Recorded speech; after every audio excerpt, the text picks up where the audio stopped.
तो अब हम एग्जाम्पल 2 का थर्ड पार्ट और फोर्थ पार्ट समझेंगे। क्वेश्चन में पूछा गया है कि जो गिवन सीक्वेंस है वो अरिथमेटिक प्रोग्रेशन है या नहीं है, और यदि वो अरिथमेटिक प्रोग्रेशन है तो उसमें आपको आगे की दो टर्म्स फाइंड आउट करनी है। तो एग्जाम्पल 2 का जो थर्ड पार्ट है वो है -2, -2, -2, -2, आपको ये फाइंड आउट करना है कि ये अरिथमेटिक प्रोग्रेशन है या नहीं है।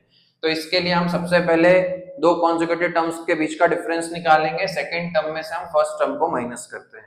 सेकंड टर्म में से जब आप फर्स्ट टर्म को माइनस करोगे तो डिफरेंस आएगा 4 का।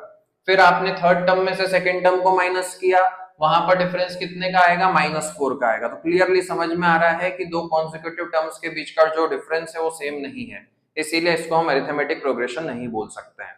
उसी तरीके से फोर्थ पार्ट को यदि आप देखोगे तो फोर्थ पार्ट को बिना सॉल्व करे ही आप बता सकते हो कि ये जो सीरीज दी हुई है ये अरिथमेटिक प्रोग्रेशन नहीं होगा।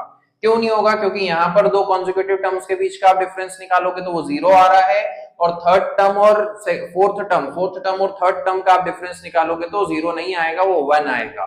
वैसे ही आगे का डिफरेंस फिर 0 0 आ रहा है, फिर 1 आ रहा है।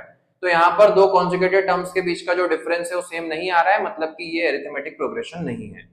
उसको आप मैथमेटिकली सॉल्व करने के लिए क्या करोगे? सेकंड टर्म में से फर्स्ट टर्म को माइनस करोगे, डिफरेंस आएगा 0 का। फिर आप फोर्थ टर्म में से थर्ड टर्म को माइनस करके बताओगे, क्योंकि वहां पर डिफरेंस अलग आ रहा है, यहाँ पर डिफरेंस 0 आ रहा है, वहां पर डिफरेंस अलग आएगा। तो इसीलिए मैंने डायरेक्टली फोर्थ टर्म में से थर्ड टर्म को माइनस करके बताया है। तो यहाँ पर डिफरेंस कितने का आ रहा है? 1 का आ रहा है। तो डिफरेंस सेम नहीं आ रहा है, मतलब ये अरिथमेटिक प्रोग्रेशन नहीं है।